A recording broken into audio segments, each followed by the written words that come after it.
Hi everybody, I'm Liz Lamb-Ferro, brand manager for Magic the Gathering, and we're super excited this year to be able to bring to you Magic 2015 Duels of the Planeswalkers. One of the things our fans have been asking us for time and time again is, when am I going to get full deck building? When am I going to be able to start from scratch, build the exact deck that I'm looking for? And we're delivering on that this year for our players and fans. So just to give you a brief background on the story, as we know in Magic 2015, we're checking out where our buddy Garruk Wildspeaker is, our Planeswalker Garruk Wildspeaker. And, you know, he's a green Planeswalker, but he's been corrupted by Liliana Vess and the Curse of the Chain Veil. So he's now moved on from hunting large beasts and instead is hunting other planeswalkers, which, as we know in Magic, means he's hunting you. So pretty scary to have the best hunter in the multiverse on your tail.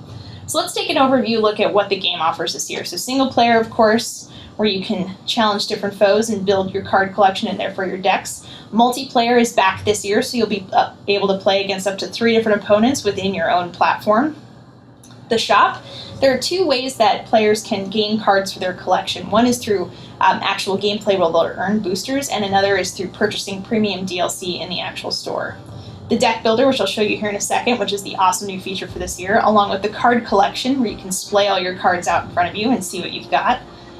Help and options, where for our more advanced players, if they want to be able to change their settings so that they can manually edit their lands within each deck, they can definitely do that here.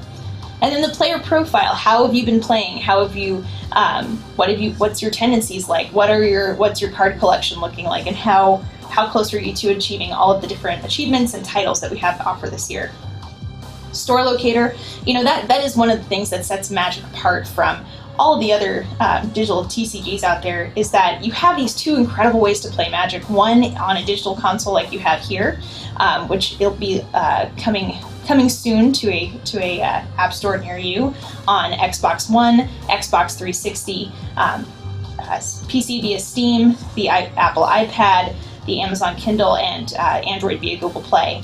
But you can also go into any of the 6,000 stores that we have available globally, where you can play Magic every Friday night with friends from around the world. And then extras, where we'll check out some of the latest and greatest videos, that in-game videos that you'll be able to check out in Magic 2015. So why don't we check out the battlefield first, and then we'll get a sense of what's coming up next for us. So we're going to hop into the campaign. So this is the single-player campaign, and there are 5 different planes that a player can explore: Innistrad, Theros, Ravnica, Chandalar, and Zendikar. So let's check out a little bit of Innistrad here. One of the things you'll notice about Magic 2015 is that the artwork has this very high contrast black and white feel. So as you're playing against as you're getting ready to get into your next level, you might see a piece of art that you recognize, but definitely M15ified and treated in that very distinct look. So why don't we head back here to the boss battle? Let's check out Avacyn and see how we play. So let's check out the battlefield here as I take on Avacyn. So putting out my 3/2, she's probably going to block with her 3/3 flyer, but one of the things to note this year is Garruk's tribal markings take a big prominent stage here on the battlefield.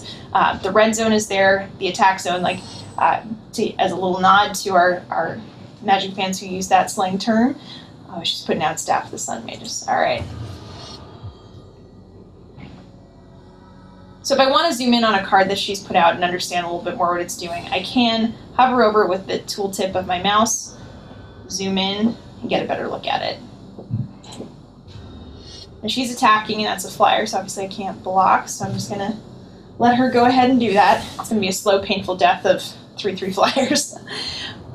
Something else to point out here for new players is that this year in your HUD, you can see that you've got 48 cards in your library, 4 cards in hand, 1 in your graveyard. So these little icons here make it really easy to understand how you're doing.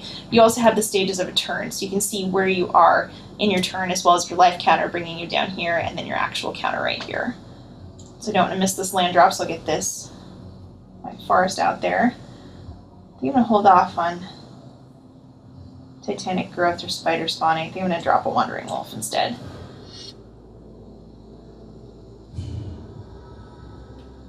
Now I know she's going to block and she's going to kill one of my guys, but I'm going to go in here and attack with all, and then confirm the attack.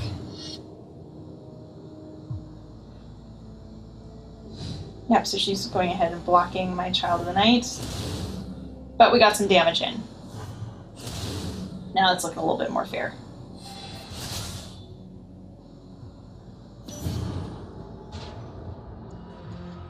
But here you can see that I've won the match. And we're gonna hit continue. And now we know where Garruk is off to. He's heading off to Theros. So now that we've defeated the boss battle on Innistrad, we can move on. So back here on the main menu, we'll move forward into decks, and then we'll check out the card collection. So we were playing with a green-black deck. Let's hop into that and check it out. We're going to edit this deck. So we've earned some cards through our gameplay. We've opened a couple of booster packs. We've been able to defeat some of the different levels within Innistrad and Theros. But now we want to check out this deck and say, let's make some modifications to it. So I want to see what's in my card collection first. So this top pane here, this is what the cards that are in your actual collection. Here on the lower half are the cards that are in the deck that you've pulled into the deck builder. So let's open up the card collection pane and understand a little bit more of what we've got. One of the great things about this deck builder is that it lets you filter for the exact card that you're looking for. So you can scroll left to right and see what cards you have in your deck, but you can also then filter them by creature. If you're looking for a creature or a sorcery that's an uncommon, maybe it's blue. You have one, and that's Chill of Foreboding. So you can take a look at what that is. So we're going to zoom back out. Let's keep looking for some new cards. So let's clear those filters. And let's go in here now that we've instead of filtering them, sorting them by color, you can sort them by rarity, type, and cost. So it's almost like shopping for the perfect card that you're looking for your deck. So what rares we've got, unclick it, and it lets us go through there. So suggested cards are cards that you may not have taken a look at, but the cards that are best, what the AI believes to be the best fit for the deck that you've created. So you can see here we've got Nessie and Asp, Mischief and Mayhem, and the Malfield Twins. But you can also change that up and look for new cards. So if you had new cards that you had actually just recently acquired in the last match or so, since the last time you were in the deck builder, it would pull this up for you. So we're going to clear our filters. Now let's take a look at our deck down here. I'm going to take a couple of cards out, just kind of arbitrarily. So don't judge the cards I'm taking out. Remove them. Alright, so now we can take a look at the cards that we have in our deck.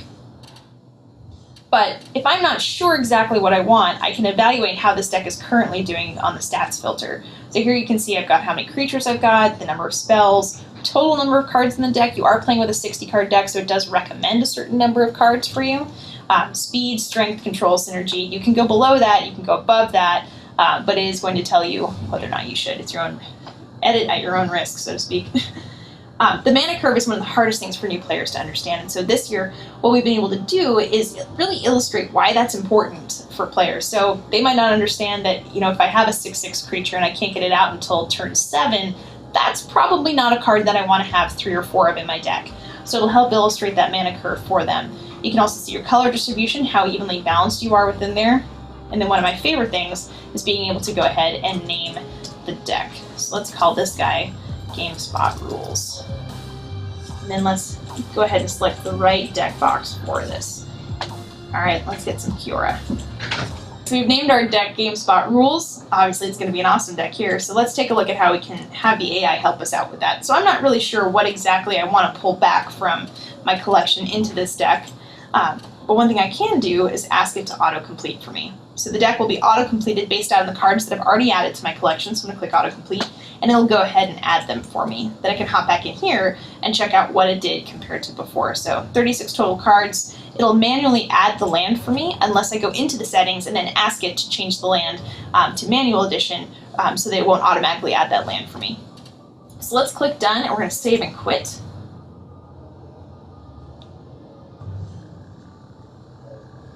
Cool. Now what if I wanted to create a deck from scratch? So let's check out how I would do that. So I'll hop in here to custom deck. And then in looking through my collection, let's find the coolest card that I've got. So let's pull down Phytotitan. So if I wanted to build an entire deck around Phytotitan, how would I go ahead and do that? Well, I'm going to say autocomplete. And it'll autocomplete the entire deck for me based around this one card.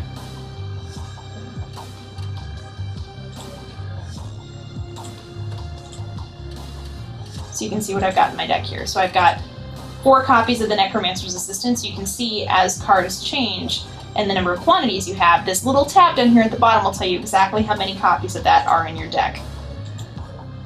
And there's our Fido Titan. Take a look at what this card can do. Alright, so we're going to zoom back out. 7-2, he's a big guy. Alright, we're going to hit done, and we're going to save and quit.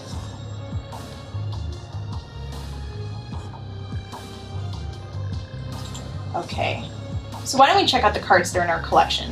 So we'll hop into the card collection.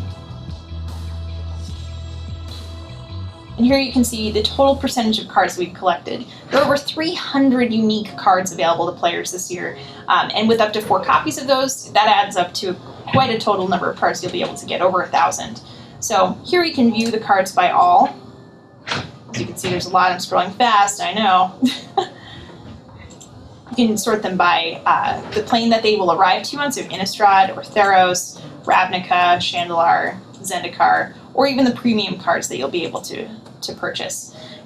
As you can check it out here, these are all grayed out versions of the cards we don't have yet. But for example, we do have like Reprisal, but we don't necessarily have Wall of Omens.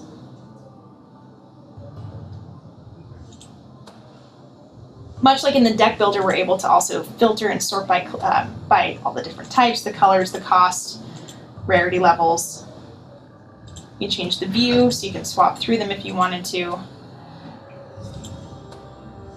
So now let's see how we've been playing. So let's hop into our player profile. So here you can see how many personas I've been able to unlock, the number of achievements, the number of titles, number of cards in the collection. I've unlocked 84 out of 975. I will say though, depending upon when you how you start, there are different card amounts available to you. Let's check out the stats.